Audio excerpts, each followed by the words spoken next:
If someone told you you had a nice voice, what would you do with it? Would you sing, be a news reporter, be a voiceover actor? I thought voiceover could be cool to do. How bad could it be? How hard could it be, really? And it turns out voiceover takes a lot more than just having a voice.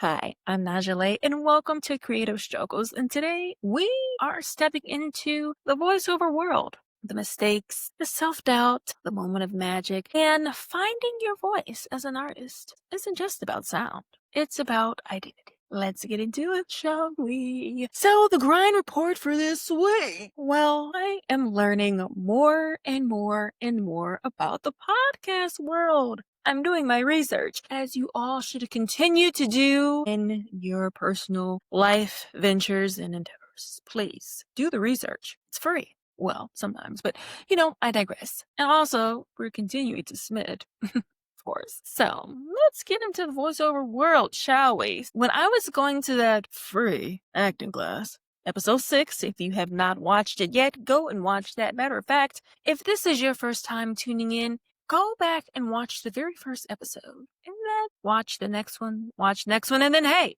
you're here. But definitely go back to episode 6 and you will know what I am referring to. But the teacher for that class, he was also a voiceover actor. And I remember I was letting him know, I'm like, I would like to do voiceover. It seems pretty cool. I like making my own little weird sounds and characters. And he's like, well, do you like hearing the sound of your own voice? And I'm just kind of like, not really, no. And he says, well, if you're going to be a voiceover actor, you need to be comfortable with the sound of your own voice. And if you are not comfortable, then voiceover acting can be very difficult for you.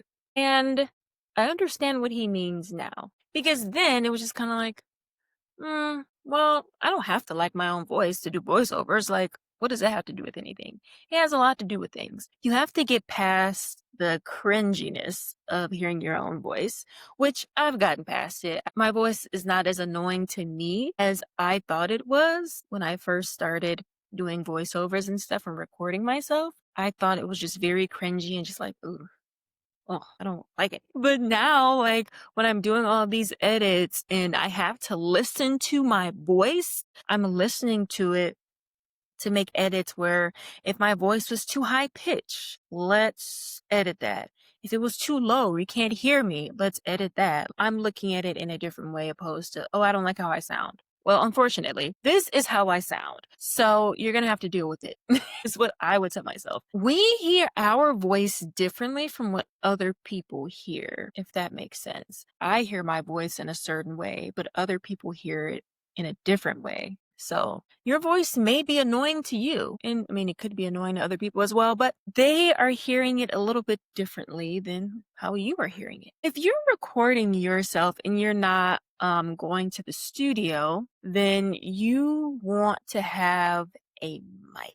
You want to have a mic, right? Because the mic helps and you can also adjust, like canceling out the background noise. But I feel like starting with a mic for sure. Having the right equipment, soundproofing. I mean, if you don't have a whole studio in your home, how in the heck are you supposed to soundproof?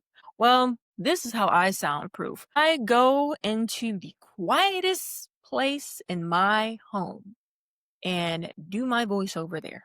You can't hear a pin drop. Usually the closet is perfect because there's nothing in there that can make noise other than my voice. So that is where I go to record my voiceover notes. That's what I do. Do not make too many movements. Actually, don't move because the recording can pick that up if you're moving too much. And also, you can hear it in your voice. You can hear when somebody's smiling. You can hear when they're upset. It's the tone and how they move their mouth. I know when someone's smiling if I'm on the phone with them because you can hear it.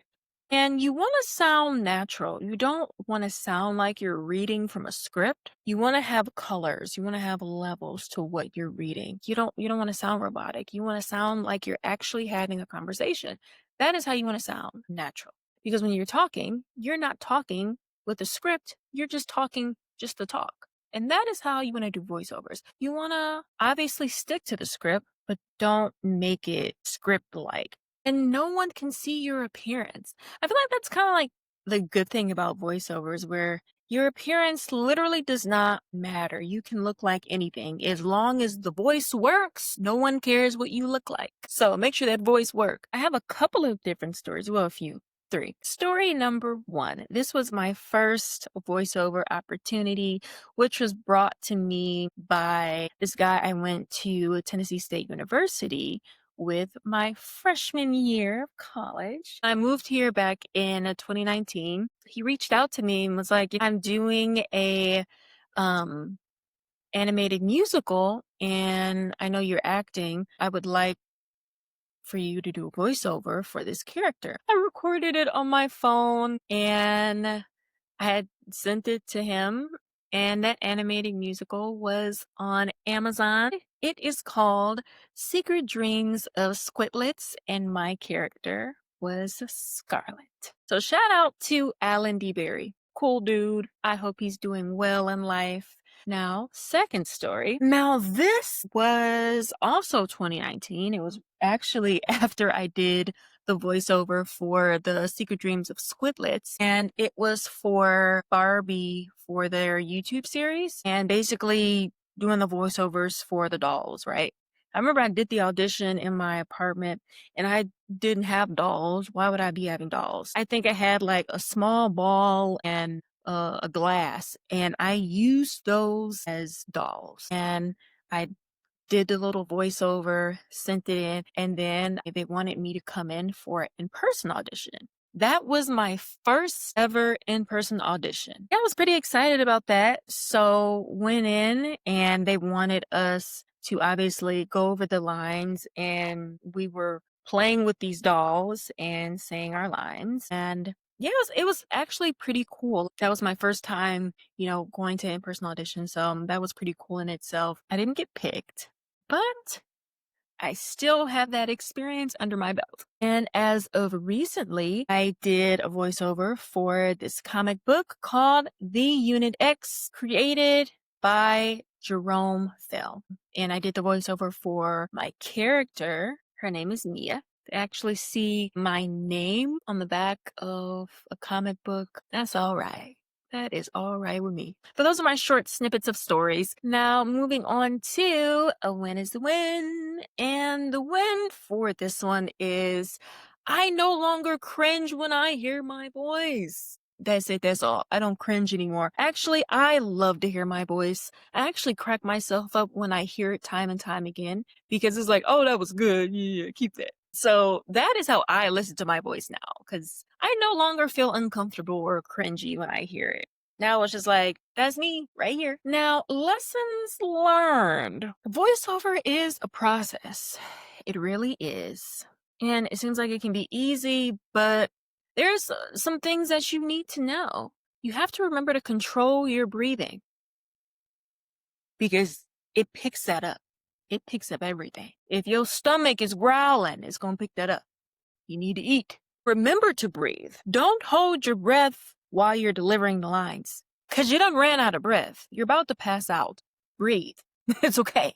You gotta breathe, okay? You gotta pronounce the words correctly. Enunciate. You have to use your whole mouth when you're doing voiceovers. You can't mumble. Do not mumble. They don't like when you mumble, unless that is in the side to do. Also, do tongue twisters. Those are my favorite. I will give some right now. Let's see. Red leather, yellow leather, red leather, yellow leather. She sells seashells by the seashore. She sells seashells by the seashore. Yeah, just do some tongue twisters to get you started. And that goes for acting as well, because if you're not enunciating, no one knows what you're saying. Now, if you can do impersonations, then that is great. Wonderful. I myself, I like to make my own high-pitched voices, low-pitched voices. I love animation. Let's do voiceover for a major film. Let's do voiceover for a major animated cartoon show. Yes.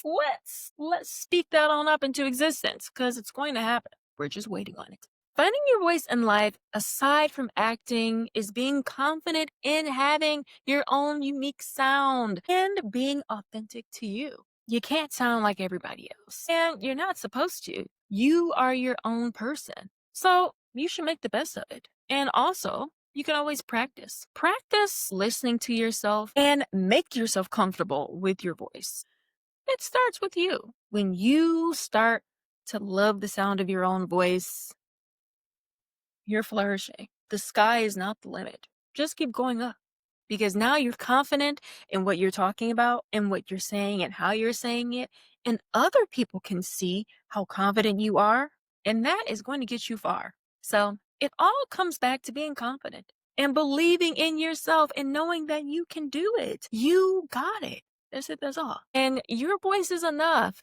If you're still figuring out your sound, your style, your pace, you are not behind. You're just in progress. But again, thanks for tuning in and thanks for listening. Thanks for watching all of the things. Continue to send in your questions. Moving into the last segment, struggle mail. So the question is, oh my God. How much do you pay for rent? Listen.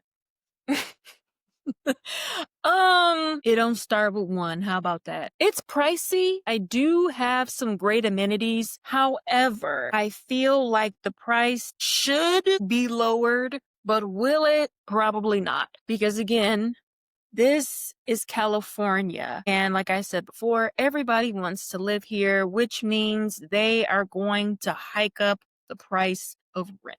Remember, I got 2 jobs. Then again, I feel like everybody, pretty much a majority of people have more than 1 jobs in the world with this economy that we live in. So I guess that don't really mean that my rent is astronomical, but yeah, it's up there. That was the struggle mail for today. And if you have any more questions, your own stories, whatever, send it and I'll read it and I'll give my little input. And if it's a good question, I'll make it an actual episode and we could talk about it. Because like I said, I got stories for everything, child. It ain't nothing new. But thanks again for tuning in to Creative Struggles. And remember, your voice is a gift. Never let anyone silence you. You have a voice for a reason. There are some people out in the world that don't have a voice. So you have your voice, use it. Stay tuned for the next episode, my good people. And remember to like, comment, subscribe, leave a review. And also, if you love my earrings that I made with polymer clay, very lightweight, bring it a little closer for the camera, people that's watching. Yes, beautiful. Beautiful work. I know. I made it myself. And if you would like one of my pieces or multiple earrings, please go ahead and get on Etsy and purchase Nahjalae poly earrings. And that's a wrap.